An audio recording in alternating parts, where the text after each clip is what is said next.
ನಮಸ್ಕಾರ ವೀಕ್ಷಕರೇ, ಅಶ್ವವೇಗ ನ್ಯೂಸ್ನ ವಿಶೇಷವಾದಂತಹ ಕಾರ್ಯಕ್ರಮ ಲಾ ಅಂಡ್ ಆರ್ಡರ್ ನಿಮ್ಮೆಲ್ಲರಿಗೂ ಕೂಡ ಆತ್ಮೀಯವಾದಂತಹ ಸ್ವಾಗತ. ನಮ್ಮ ಲಾ ಅಂಡ್ ಆರ್ಡರ್ ಕಾರ್ಯಕ್ರಮದಲ್ಲಿ ಇವತ್ತಿನ ಅತಿಥಿ ಇವರು ಮೈಸೂರು ಜಿಲ್ಲೆ ಕೆಆರ್ ನಗರ ತಾಲೂಕು ಕೆಸ್ತೂರು ಕೊಪ್ಪಲಿನ ಒಂದು ಪುಟ್ಟದಾದ ಗ್ರಾಮದವರು.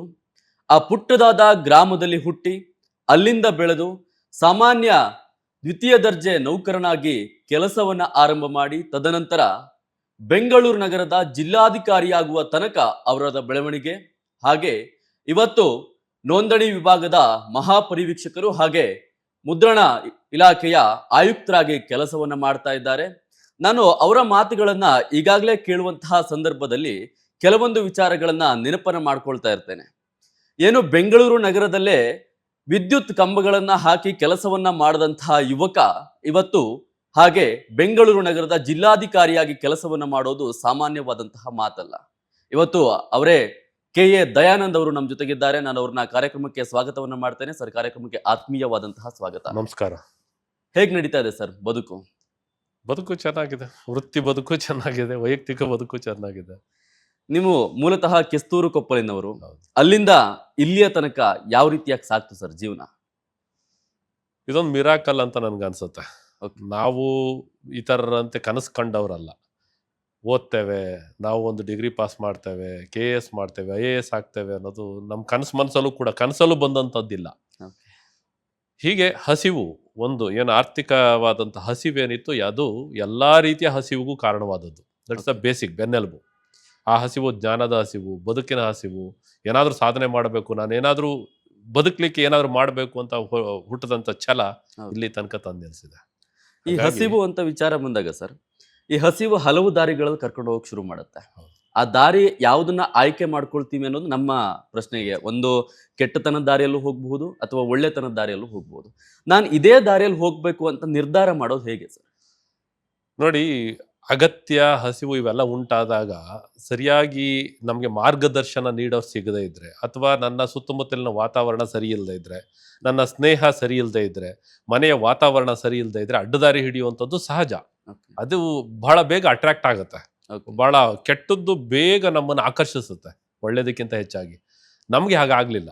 ನನಗೆ ಏನಾಯಿತು ಅಂದರೆ, ನಾನು ಊರಿನಿಂದ ಬಂದು ಇಲ್ಲಿ ಯಾರೋ ನಮ್ಮ ಅತ್ತೆಯ ಮನೇಲಿ ಇದ್ದುಕೊಂಡೆ. ನಮ್ಮ ಮನೆ ವಾತಾವರಣ, ಅವರು ನಮ್ಮನ್ನು ಸಾಕಿದವರು. ಅವರು ಇಲ್ಲಿ ಬಂದಾಗ ಹೇಳಿ, ನೀನು ಓದಲಿಕ್ಕೆ ನಿನಗೆ ಅಷ್ಟು ಈ ಕನ್ನಡನೇ ಓದ್ಲಿಕ್ಕೆ ಬರೀಲಿಕ್ಕೆ ಬರಲ್ಲ, ನೀನೇನು KS PUC ಓದ್ತೀಯ ಅಂತ ಹೇಳಿ ತಂದು ಇಲ್ಲಿ ಆನಂದರಾವ್ ಸರ್ಕಲಲ್ಲಿ ಗ್ಯಾಂಗ್ ಮ್ಯಾನ್ ಥರ ಲೈನ್ಮನ್ ಕೆಲಸಕ್ಕೆ KEB-ನಲ್ಲಿ ಹಾಕಿದ್ದು. 365 ರೂಪಾಯಿ ಕೂಲಿಗೆ. ಬಹುಶಃ ನೀವು ಮೆಜೆಸ್ಟಿಕ್ ಫುಟ್ಪಾತಲ್ಲೆಲ್ಲ ಓಡಾಡಿರ್ತೀರಿ. ಆ ಮೆಜೆಸ್ಟಿಕ್ ಫುಟ್ಪಾತಲ್ಲಿ ಎಷ್ಟೋ ಕರೆಂಟ್ ಡಬ್ಬಗಳು ಇದಾವಲ್ಲ, ಎಲೆಕ್ಟ್ರಿಸಿಟಿ ಬಾಕ್ಸ್ಗಳು, ಅದು ನಾನು ಹಾಕ್ತವಿದ್ದಾವೆ. ನಾನು ಕೆಲಸ ಮಾಡಿದ್ದೇನೆ, ಫುಟ್ಪಾತಲ್ಲಿ ಮಲಗಿದ್ದೇನೆ, ಎದ್ದಿದ್ದೇನೆ, ನಿದ್ರೆ ಮಾಡಿದ್ದೇನೆ. ಬಟ್ ಅದ್ರ ಜೊತೆಗೆ ನನಗೆ ಒಂದು ಏನಾದರೂ ಮಾಡಬೇಕು ಅಂತ ಹೇಳಿ ನಾನು ಈ PUC-ಗೆ ಅಂತ ಸೇರ್ತೆ, ಇಲ್ಲೇ ಗೌರ್ಮೆಂಟ್ ಆರ್ಟ್ಸ್ ಕಾಲೇಜು. ಹಾಗೆ ಅದಕ್ಕೂ ಮುಂಚೆ ಸರ್, ಈ ಆರ್ಥಿಕ ಪರಿಸ್ಥಿತಿ ನಡುವೆ ಈ ಶಿಕ್ಷಣ ಅನ್ನೋದು ಹೆಂಗ್ ಶುರು ಆಯ್ತು ಸರ್ ನಿಮ್ ಜೀವನದಲ್ಲಿ? ಆಕ್ಚುಲಿ ಹಳ್ಳಿಯಲ್ಲಿದ್ದಾಗ ನಾನು 9ನೇ ತರಗತಿವರೆಗೆ ಹಳ್ಳಿಯಲ್ಲಿ ನನ್ನ ಊರಿನಲ್ಲಿ ನಾನಿದ್ದೆ. ಅವಾಗ ನಮಗೆ ಓದೋದು, ಸ್ಕೂಲ್ಗೆ ಹೋಗ್ಬೇಕು, ಕಳಿಸ್ತಾರೆ, ಹೋಗೋದು. ಅದರಲ್ಲೂ ಕೂಡ ಅರ್ಧದ ಸಂದರ್ಭಗಳಲ್ಲಿ ನಾಟಿ ಮಾಡುವಾಗೋ, ಮನೆ ಕೆಲಸ ಇದ್ದಾಗಲೋ, ಅಥವಾ ಯಾವುದೋ ಬೇರೆ ಬೇರೆ ಗದ್ದೆ ಕೆಲಸಗಳು, ಹೊಲದ ಕೆಲಸಗಳು ಇದ್ದಾಗ ನಮ್ಮ ತಂದೆ ಜೊತೆ ನಾವು ಕೆಲಸಕ್ಕೆ ಹೋಗ್ತಿದ್ದು. ಸ್ಕೂಲ್ಗೆ ಹೋಗ್ತಿದ್ದು ಬಹಳಷ್ಟು ಕಡಿಮೆನೆ. ಒಂದು 60% ಅಟೆಂಡೆನ್ಸ್ ಬಂದರೆ ನಮ್ಮ ಪುಣ್ಯ. ಅವಾಗೆಲ್ಲ ಈ ನಿರೀಕ್ಷೆಗಳು ಇರಲಿಲ್ಲ. ಏನೋ ಸ್ಕೂಲಿಗೆ ಕಳಿಸ್ತಾರೆ, ಹೋಗ್ಬೇಕು, ಅಷ್ಟೇ ನಮಗೆ ಗುರಿ ಇದ್ದದ್ದು.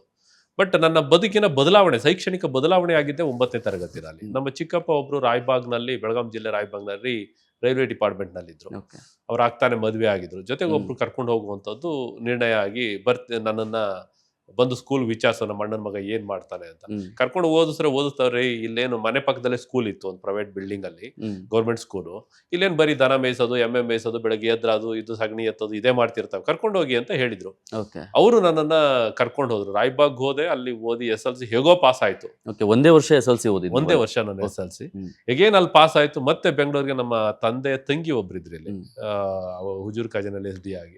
ಅವ್ರ ಮನೆಗೆ ಅವ್ರು ಕರ್ಕೊಂಡು ಬಂದು ನನಗೆ ಕರ್ಕೊಂಡು ಬಂದ್ಮೇಲೆ ಮೇಲೆ ಇಲ್ಲಿ ಕೆಲಸವನ್ನ ಮಾಡ್ಲಿಕ್ಕೆ ಪ್ರಾರಂಭ ಮಾಡಿದೆ. ಹ್ಮ್. ಕೆಲಸದ ಜೊತೆಗೆ ಓದ್ತಾ ಓದ್ತಾ ಓದ್ತಾ ಹ್ಮ್. ಅದ್ ಏನು ಬದಲಾವಣೆ ಅನ್ನೋದು ನನ್ಗೆ ಆಶ್ಚರ್ಯ. ನನಗೂ ಆಶ್ಚರ್ಯನೇ. ಏನಂತ ಅಂದ್ರೆ ನಾನು ಎಲ್ಲೋ ಫುಟ್ಪಾತ್ನಲ್ಲಿ ಈ ಲೈನ್ ಅನ್ನ ಕಂಬ ಹಾಕ್ಬೇಕಾದ್ರೆ ಅಥವಾ ಲೈನ್ ಅನ್ನು ರಿಪೇರಿ ಮಾಡ್ಬೇಕಾದ್ರೆ ಟ್ರಾನ್ಸ್ಫಾರ್ಮರ್ ಆನ್ ಮಾಡ್ಬಿಟ್ಟು ಅಲ್ಲಿ ಕಾಯ್ತಾ ಆಫ್ ಮಾಡ್ಬಿಟ್ಟು ಕಾಯ್ತಾ ಕುಳಿತುಕೊಳ್ಳುವಂಥದ್ದು, ಹ್ಮ್. ಈ ತರ ಎಲ್ಲ ಮಾಡ್ಬೇಕಾದ್ರೆ ನನಗೆ ದಿಕ್ಸೂಚಿ ಓದುವಂತ ಹವ್ಯಾಸ ಉಂಟಾಯ್ತು. Okay okay. ಅದು ಒಬ್ಬ ಸ್ನೇಹಿತನಿಂದ ನಾನು ದಿಕ್ಸೂಚಿ ಓದ್ಲಿಕ್ಕೆ ಅಭ್ಯಾಸ ಮಾಡ್ಕೊಂಡೆ. ಹ್ಮ್. ಆ ದಿಕ್ಸೂಚಿ ನನ್ನ ಬದುಕಿನಲ್ಲಿ ಬಹಳಷ್ಟು ಬದಲಾವಣೆ ಮಾಡ್ತು. KAS IAS ಅಲ್ಲಿಯ ಇಂಟರ್ವ್ಯೂಗಳು ಇವೆಲ್ಲ ನೋಡಿದಾಗ ನಾನು ಏನಾದ್ರೂ ಮಾಡಬಹುದಲ್ಲ ಅಂತ ಅನ್ನಿಸ್ತು. ಹ್ಮ್. ಸೊ ಹಂತ ಹಂತವಾಗಿ ಉದ್ಯೋಗಕ್ಕೆ ಅಂತ ನಾವು ಪ್ರಾರಂಭ ಮಾಡಿದ್ವಿ. ಫಸ್ಟ್ SDA ಬರದೆ ಎಕ್ಸಾಮ್ KPSC ಕಾಲ ಆದಾಗ ಓಕೆ. ಸಕ್ಸಸ್ ಆಯ್ತು. ಹ್ಮ್. ಅದಾದ್ಮೇಲೆ ಒಂದು ಕಾನ್ಫಿಡೆನ್ಸ್ ಬಂತು, ಹ್ಮ್. ಇಲ್ಲ ನಾವು ಏನಾದ್ರೂ ಮಾಡಬಹುದು ಅಂತ.